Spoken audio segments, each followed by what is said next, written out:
Good morning dear patients. आज का series है चाइल्ड विजन केयर। जैसा कि हमने बोला था कि जून के मंथ में हम बच्चों की रोशनी और बच्चों की रोशनी के ख्याल कैसे रखें उसके बारे में बात कर रहे हैं। तो स्पेशली जो सबसे इम्पॉर्टेंट चीज़ है, जो लगभग हर घर में बच्चे अपने मम्मी पापा से बोलते हैं कि मम्मा हमें, या माँ बाप उनसे हमसे बोलते हैं कि हमारा बच्चा हमेशा आंखें मलता रहता है, हमेशा इसकी आंखें लाल रहती हैं। तो आपकी जानकारी के लिए मैं ये बताना चाहती हूँ कि अगर इस तरह के कुछ लक्षण आ रहे हैं आपके बच्चों को कुछ समय से, कि आंखें आंखें हमेशा बच्चों की लाल रहती है और बच्चे हमेशा आंखें मसलते रहते हैं, तो ये एक सिम्टम है एलर्जी ऑफ द आइज़।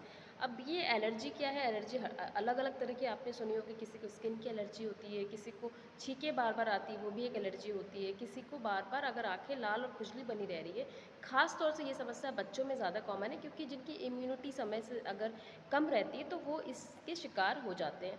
अब आपको सवाल ये होगा कि एलर्जी है तो कि ठीक है, कोई घबराने की ज़रूरत नहीं है। लेकिन माय डियर फ्रेंड्स, एलर्जी की वजह से आपकी आंखें अगर लंबे समय तक आपके बच्चों की आंखें प्रभावित रहती हैं तो वो 20% आपकी क्वालिटी ऑफ लाइफ पर असर पड़ता है। यानी कि आप फिर आपका बच्चा उस वजह से अपनी डेली रूटीन उसकी प्रभावित होती है, जिसकी वजह से उसका मन न लगना, किसी काम में मन न लगना, या फिर और बच्चों की अपेक्षा उसकी ग्रोथ भी हैम्पर होती है।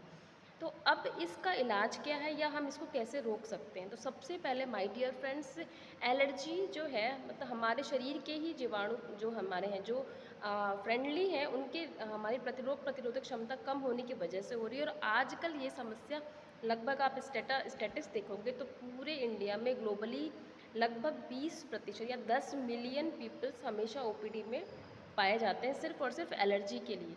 तो इसके लिए हमको बाहरी रूप से फॉर अ टाइम बिंग हम कुछ ड्रॉप्स, कुछ ट्यूब्स दे देते हैं, या कुछ स्टेरॉइड्स वगैरह भी देने पड़ते हैं, जिससे वो फॉर अ टाइम में कंट्रोल आ जाता है। लेकिन इसको लंबे समय तक अगर हम नहीं कंट्रोल करते हैं तो दिक्कत हो सकती है। इसलिए सबसे पहले इन समस्या हो तो आप पहले किसी आई डॉक्टर से कंसल्ट करें।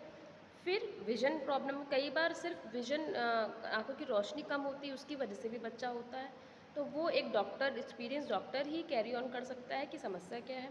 निदान होने के बाद एज़ पर डॉक्टर आप रूटीन ले दें। और सबसे बड़ी बात है कि अगर रोग प्रतिरोधक है तो आप सभी को पता है कि हल्दी सबसे बड़ा इम्यूनोमॉड्यूलेटर है।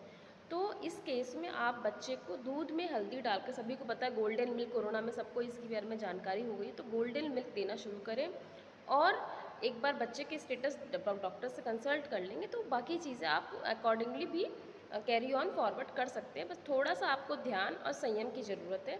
आगे हम इसके और चिकित्सा के रिगार्डिंग क्या क्या चीज़ें अपना सकते हैं उसके बारे में बात करेंगे। तो take care of your eyes, be happy, be healthy. Thank you. This is doctor Pratibha Upadhyay signing off for now.